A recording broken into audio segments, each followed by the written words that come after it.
우리가 요셉의 이야기를 살펴보면서 슬기로운 신앙생활이라고 하는 제목을 붙였습니다. 그리고 오늘 마지막 10번째 시간입니다. 오늘은 부제로 결정하고도 불안할 때라고 하는 제목으로 여러분들과 말씀을 나누려고 합니다. 인생을 살다 보면요, 뭔가를 결정해 놓고도 불안할 때가 있습니다. 이사 가는 것 사실 그렇습니다. 직장을 옮기는 일들 미국에 와서 여러분들 많이 경험해 보지 않았습니까? 직장을 옮기는 것 분명히 내가 이전에 받던 월급보다 많이 받는 건 맞는데 불안한 거예요. 그리고 우리 여기에 와 있는 모든 분들은 다 알고 있습니다. 이민이라고 하는 거를 우리는 겪어봤잖아요. 이 땅에 오는 것, 좋은 나라 가는 건 맞아요. 기회의 나라 맞아요. 그런데도 왠지 불안한 거예요. 정확히 떠나는 것은 분명한데 그것이 맞다 할지라도 왠지 쉽지 않은 그러한 마음이 들 때가 있습니다. 상황을 보더라도 그렇습니다. 떠나야 하는 것이 분명한데 이것이 맞는 결정인지 조금 더 고민이 될 때가 있습니다. 불안할 때 있습니다. 유학생들이 여기에 많이 있습니다. 유학생들 미국에 왔죠. 기회를 잡기 위해서 왔습니다. 더 좋은 스펙을 마련하기 위해서 왔습니다. 쉬운 걸음 아니잖아요. 그런데 오면서도 불안함이 있다라고 하는 거죠.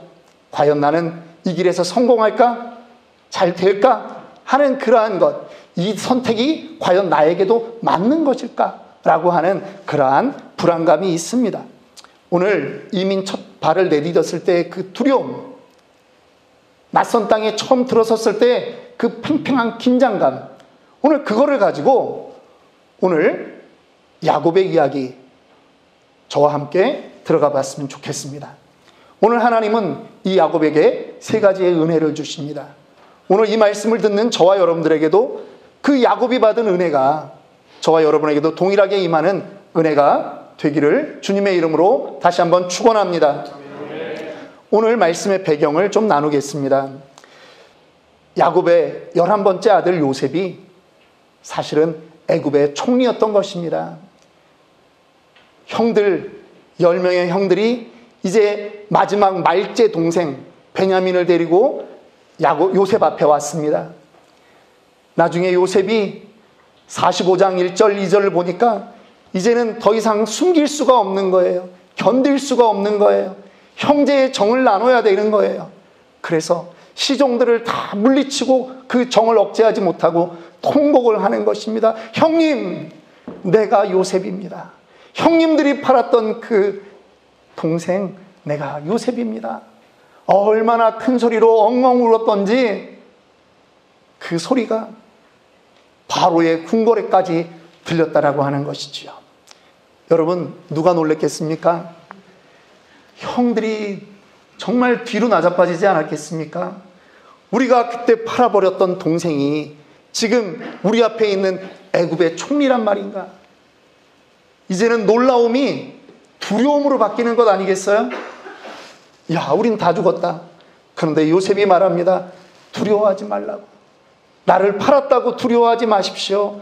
이것은 다 하나님의 뜻이었습니다. 하나님이 나를 당신들 먼저 보내서 우리 가문과 우리 민족을 살리기 위한 그러한 계획이었습니다. 이렇게 말하는 겁니다. 여러분, 바로가 요셉을 부릅니다. 어찌된 일이냐?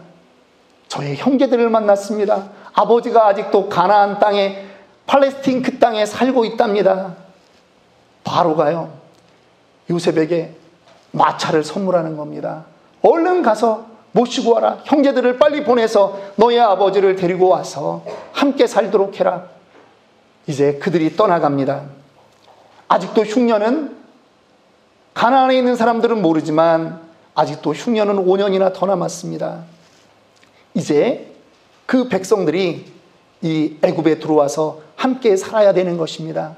430년의 시간이 지나면 이제 하나님이 그들을 큰 민족으로 만들어서 이제 내보낼 것입니다. 오늘 그 배경 가운데 우리가 읽었던 45장 25절의 말씀은 형제들이 아버지에게 돌아간 그 장면부터 시작합니다. 애굽 왕이 보낸 마차를 가지고 왔습니다. 그런데 여러분, 형제들에게 이 순간은 너무나 난감할 것 같아요. 아버지에게 20년을 속였잖아요. 20년이 넘는 시간 동안 아버지가 슬픔에 잠겨 있는 것을 형제들은 다 알았잖아요. 왜? 자기들의 그 욕심 때문에, 한순간의 잘못된 선택 때문에 11번째 동생 요셉을 이스마엘 상인들에게 팔아버렸잖아요. 그리고 어떻게 했습니까? 양을 잡아가지고 그 채색 옷을 피해 적신 다음에 아버지에게 가져갔습니다. 마치 아무 일도 없었던 것처럼. 아버지, 우리가 오다가 이 옷을 발견했습니다. 우리 동생의 옷이 아닙니까? 아버지 한번 확인해 보십시오. 우리 동생이 죽은 것 같습니다. 이렇게 뻔뻔하게 속였는데 이제 사실을 말을 해야 되잖아요. 용서를 구해야 되잖아요.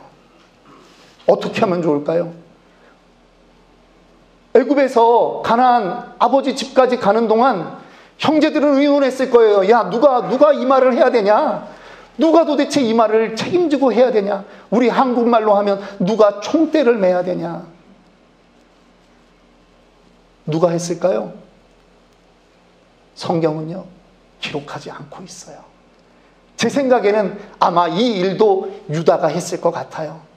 자기가 책임지고 내가 아버지에게 맞아 죽는 한이 있어도 내가 이 말을 내가 해야 되겠다. 유다는 책임지는 사람이었거든요. 여러분, 저는 이 드라마틱한 장면이 왜 성경에서 누락되었는가 저는 너무나 궁금한 거예요. 아니, 영화로 찍어도 이 장면이 클라이막스 아닙니까? 너무 멋있지 않습니까? 이 다음부터는 좋은 일만 나온다고요. 그런데 형제들이 아버지에게 용서를 구하는 그 장면이 너무나 필요한데 성경은 그것을 기록하지 않고 있어요. 여러분, 이것이 은혜인 줄 믿습니다. 하나님이 우리의 죄악을 기억하지 않으신다라고 하는 거예요. 여러분들과 제가 지은 그 죄악을요, 하늘나라에 갔는데 다 하나님이 야, 어디 보자, 하나 좀 따져보자 그러면요, 여러분, 우리는 천국도 천국이 아닌 거 그렇지 않겠습니까? 그런데 하나님이 네가 여기에 온 거로 나는 다 만족해. 나는 다 괜찮아. 내 아들 예수 그리스도의 피가, 예수의 피가 너의 모든 죄를 사하였노라. 하나님이 우리에게 말씀해 주시는 거예요. 하나님은 우리의 죄악을 하나하나 들추지 않으세요. 하나하나 계산하지 않으세요. 하나님은 우리가 예수의 이름을 믿는 순간 우리의 과거의 죄와 현재의 죄와 우리의 미래의 모든 죄를 용서한 줄 믿습니다. 히브리서 10장 17절은 말씀합니다. 또 그들의 죄와 그들의 불법을 내가 다시 기억하지 아니하리라. 믿으십니까? 저와 여러분들이 예수 그리스도의 보혈피 때문에 용서받은 죄인인 줄 믿습니다. 우리는 여전히 죄를 짓지만 우리는 용서받은 죄인입니다. 그래서 우리는 스스로 의인이라고 말할 수 있는 것입니다. 하나님은 우리의 죄가 동에서 서감한 것처럼 하나님은 기억하지 않으십니다. 혹시 여러분들이 무엇인가 결정하고 나가는 그 방향 안에서, 그러한 삶 안에서 여러분들의 발목을 붙들고 있는 그러한 문제가 죄의 문제 아닙니까? 그렇다면 여러분, 자유하십시오. 우리는 기억해도 하나님은 우리의 죄를 기억하지 않으십니다. 자유하십시오. 십자가의 은혜가 우리에게 임한 줄 믿습니다. 이제 야곱 일가는 아버지와의 화해가 이루어졌습니다. 그리고 46장을 보니까 이제 그들이 떠납니다. 어디로 가는 발걸음입니까? 아들 요셉이 있고 동생 요셉이 총리로 있는 그 애굽 땅을 향해 가는 발걸음입니다. 1절을 우리 다 같이 한번 읽어보겠습니다. 이스라엘이 모든 소유를 이끌고 떠나 브엘세바에 이르러 그의 아버지 이삭의 하나님께 희생 제사를 드리니. 여러분, 요 앞장에서는 야곱이라고 그렇게 기록하고 있다가 28절하고 46장 1절로 넘어오면서 이스라엘이라고 말하고 있어요. 성경이 지금 야곱이라는 말과 이스라엘이라고 하는 그 호칭을 지금 번갈아 쓰고 있는 것입니다. 우리 지난 시간에도 제가 이 부분에 대해서 말씀드렸습니다. 이것이 하나님의 계획과 하나님의 구속사적인 의미가 있는 부분에서 성경 기자는 야곱이라는 이름 대신 하나님이 불러준 이름, 하나님이 지어준 이름 이스라엘이라고 하는 이름을 사용하고 있는 것입니다. 지금 이 야곱 가문, 이들이 애굽으로 가는 것은 하나님의 뜻인 것입니다. 그렇기 때문에 하나님이 여기에 이스라엘이라 하는 이름을 기록하시는 것입니다. 이들이 떠납니다. 어디서 떠날까요?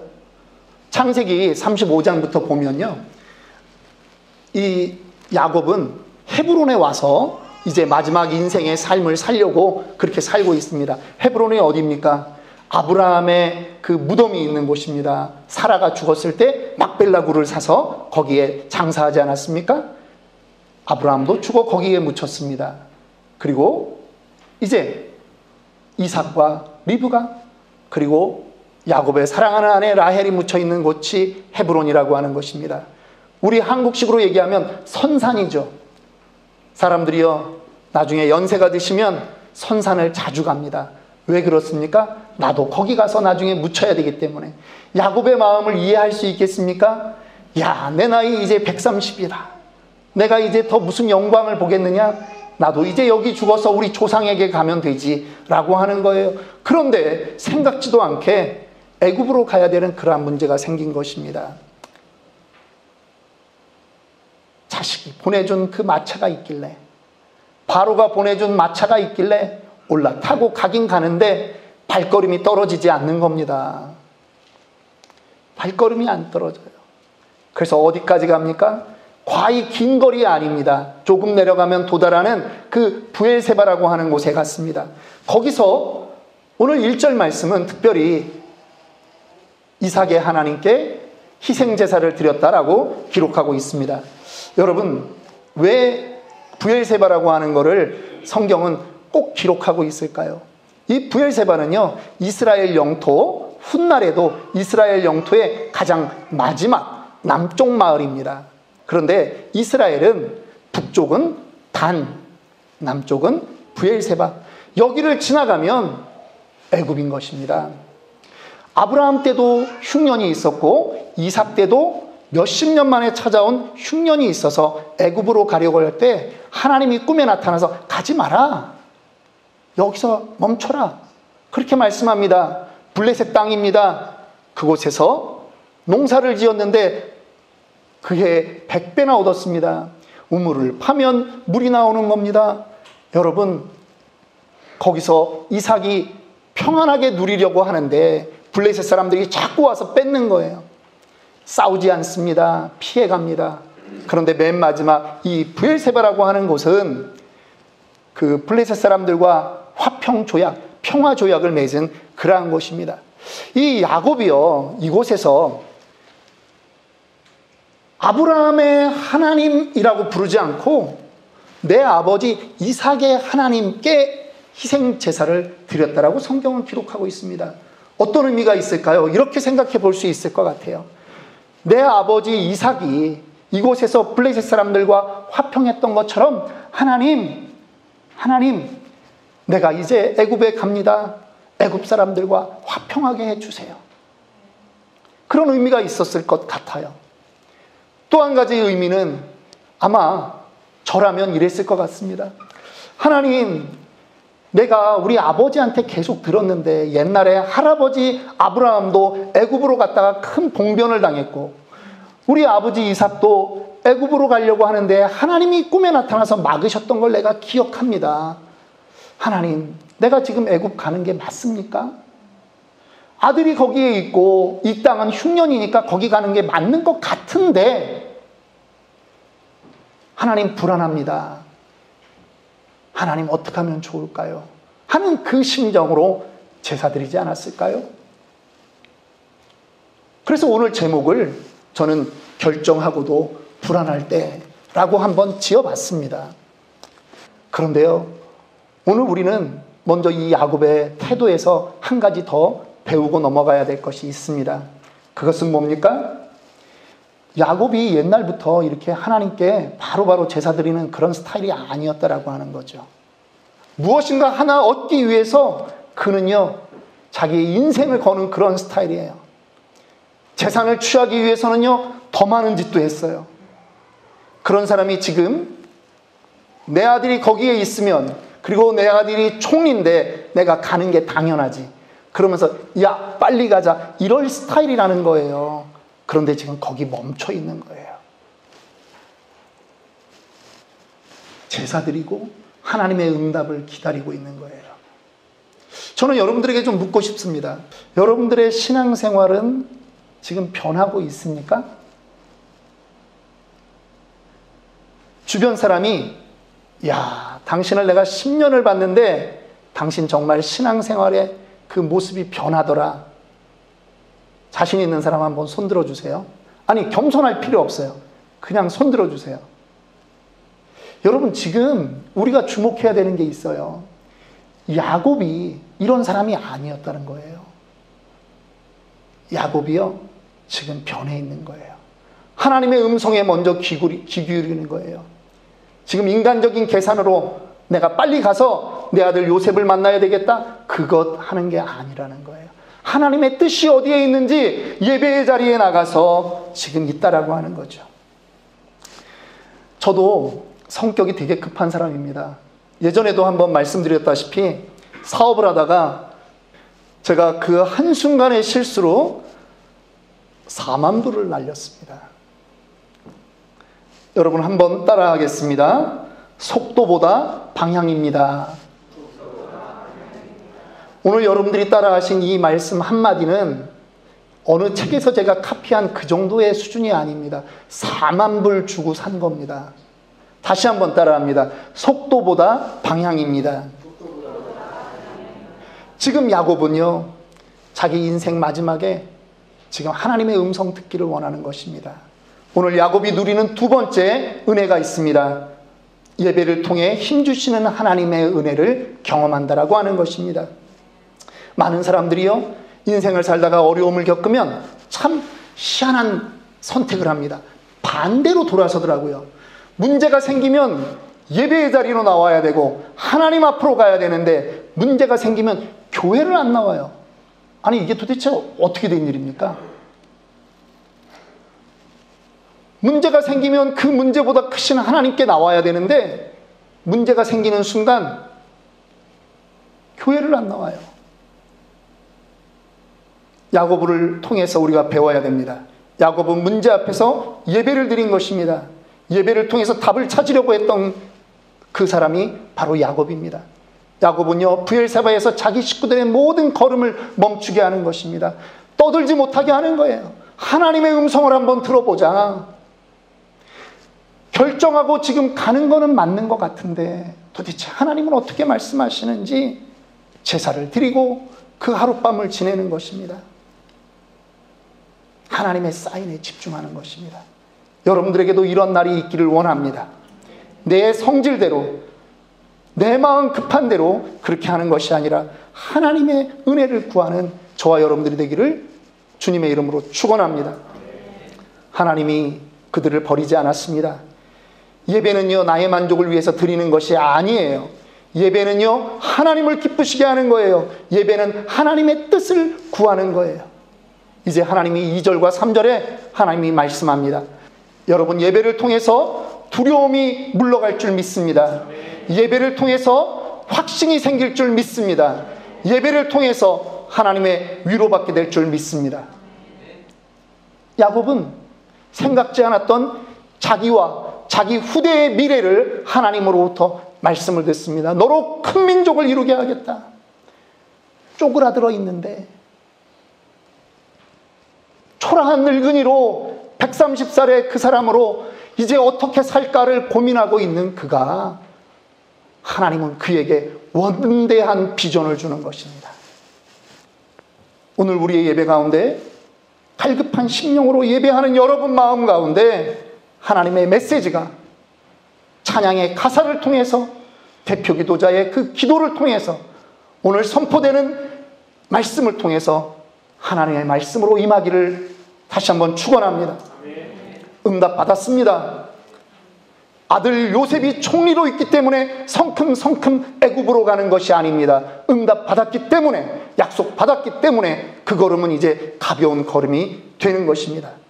예배는요, 문제 속에 있는 우리의 삶의 모든 것을 새롭게 정리해주는 그러한 시간인 줄 믿으시기 바랍니다. 여러분, 예배를 소중히 여기십시오. 예배의 자리가 나를 만드는 것입니다. 내가 예배의 성원으로 예배를 만드는 게 아니에요. 예배의 자리가 나를 새롭게 정렬시키는 것입니다. 세 번째, 하나님의 은혜를 나누려고 합니다. 첫 번째 은혜 무엇이었습니까? 죄를 기억하지 않는 하나님의 은혜. 두 번째, 예배를 통해 은혜 주시는 그 하나님의 은혜. 세 번째, 동행의 약속을 주시는 하나님의 은혜입니다. 4절 말씀 우리 다 같이 읽겠습니다. 내가 너와 함께 애굽으로 내려가겠고 반드시 너를 인도하여 다시 올라올 것이며 요셉이 그 손으로 내 눈을 감기리라 하셨더라. 저는 오늘 이 말씀 가운데 너와 함께라고 하는 그 말에 주목하기 원합니다. 야곱은요, 두려웠어요. 그런데 두려운 야곱을 하나님이 안아주시는 거예요. 끌어안아 주시는 거예요. 내가 너와 함께 하겠다. 애굽으로 내가 같이 내려갈게. 두려워하지 마. 물론 너는 그곳에서 네 아들 요셉의 손에서 평안하게 눈을 감을 것이다. 그런데 두려워하지 마. 내가 너를 다시, 너의 시신은 헤브론으로 오고 너의 후대는 4대 만에 가나안으로 다시 올 거야. 내가 너와 함께 할 거야. 여러분, 야곱에게 말씀하신 그 하나님이 우리의 하나님인 줄 믿습니다. 야곱의 하나님이 우리의 하나님입니다. 하나님이 우리에게도 말씀합니다. 내가 너희를 사랑해서 내가 내 아들을 너희에게 주는 것이다. 동정녀 마리아를 통하여 이 땅에 육신을 입고 주님이 오셨습니다. 주님이 십자가에 달려 돌아가시면서 우리의 모든 죄악을 해결했습니다. 이제 성령 하나님을 우리에게 보내셔 예수를 주로 고백하는 그 모든 사람의 마음 가운데 좌정하시고 우리와 영원토록 함께 하시는 것입니다. 주님 말씀합니다. 볼지어다 내가 세상 끝날까지 너희와 항상 함께 있을 것이다. 믿으십니까? 하나님은 약속을 지켰습니다. 이제 우리에게 공이 넘어왔어요. 여러분은 어떻게 사시기를 원하십니까? 오늘 이 말씀을 듣는 여러분들은 어떻게 살기를 도전하십니까? 하나님은 우리에게 약속을 다 지켰는데, 믿음의 사람이라고 해서 문제가 안 생기는 것은 아닙니다. 성경에 보니까 믿음의 사람도 수많은 그러한 위기의 상황을 겪곤 합니다. 다른 얘기 안 하고 430년 뒤에 출애굽하는 그 과정에서의 일만 한 가지 이야기하고 마치도록 하겠습니다. 하나님이 홍해를 갈라서 바다를 육지와 같이 이스라엘 백성들이 건넜습니다. 장정만 60만입니다. 모두 다 체험한 것입니다. 그런데 그들이 하나님이 약속한 가나안 땅을 보고서는 사람들이 나뉘는 거예요. 오직 여호수아와 갈렙만 하나님이 약속한 곳이니까 우리에게 주신다, 들어가자라고 말하는 거죠.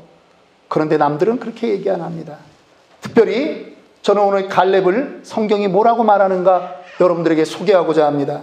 민수기 14장 24절은 이렇게 말합니다. 그러나 내 종 갈렙은 그 마음이 그들과 달라서 나를 온전히 따랐은즉 그가 갔던 땅으로 내가 그를 인도하여 드리리니 그의 자손이 그 땅을 차지하리라.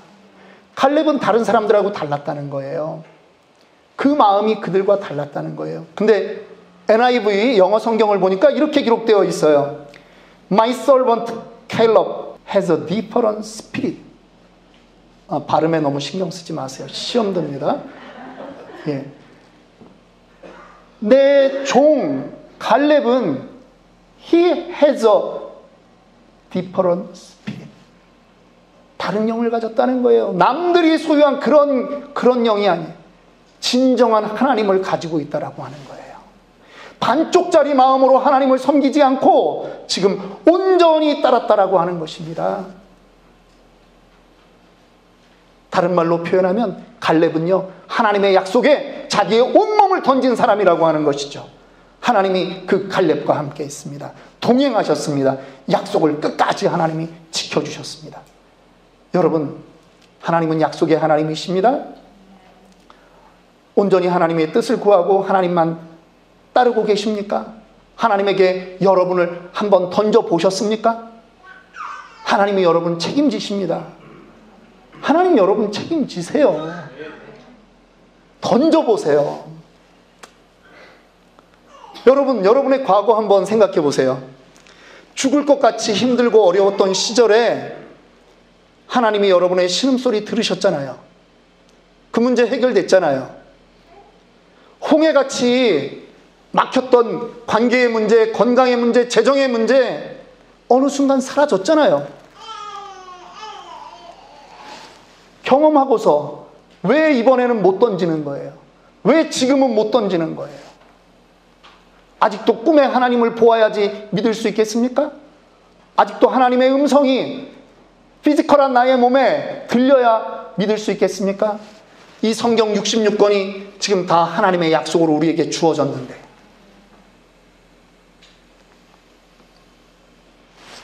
하나님의 약속의 말씀이 우리에게 쩌렁쩌렁 날마다 막 약속하고 있고 외치고 있는데 왜 아직 의심하십니까? 말씀을 붙들고 살아가기를 축원합니다. 뒤돌아서지 마세요. 하나님이 오늘 우리에게 동일한 약속을 주십니다. 우리 다 같이 이사야 41장 10절 말씀, 이번 주에 우리가 함께 암송하기를 원하는 말씀입니다. 우리 다 같이 한번 읽어봅시다. 두려워하지 말라, 내가 너와 함께함이라. 놀라지 말라, 나는 내 하나님이 됨이라. 내가 너를 굳세게 하리라. 참으로 너를 도와주리라. 참으로 나의 의로운 손으로, 오른손으로 너를 붙들리라. 믿으십니까? 네. 말씀 마칩니다. 무엇인가를 결정한다는 것 쉬운 일 아닐 수 있어요. 그런데 그때 기준이 필요합니다. 우리 성도에게 기준이란 것은 유일하게 하나님의 말씀인 것이죠. 말씀을 통해서 힘을 얻으셔야 됩니다. 예배를 통해서 힘을 얻으셔야 됩니다. 그것이 나의 기준이 되어야 됩니다. 나의 감정이 기준이 되면 안 됩니다. 하나님은 여러분과 함께 하십니다. 약속하셨습니다. 야곱에게, 갈렙에게 하셨던 것처럼, 이사야에게 하셨던 것처럼 오늘 우리에게 동일하게 하시는 분이 하나님이라고 하는 것입니다. 하나님을 보고 내어던지는 믿음의 생활에 도전하십시오. 저는 이것을 믿음의 번지 점프라고 말하고 싶습니다. 뛰어보십시오. 뛰어보십시오. 하나님이 붙드십니다. 오늘 마지막 영상 한번 보겠습니다. 너무나 연약하고 여리디 여린 연예인 한 명이 지상에서 가장 높은 236m의 번지 점프에서 뛰어내리는 장면입니다. 뛰어본 사람만이 누릴 수 있는 자유가 있습니다. 우리는 저거를 자살이라고 말하지 않습니다. 믿음에 도전하는 것을 아무도 자살이라고 말하지 않아요. 왜? 하나님의 끈이 강하게 붙들고 있기 때문에. 믿음에 도전하는 저와 여러분들이 되기를 주님의 이름으로 축원합니다.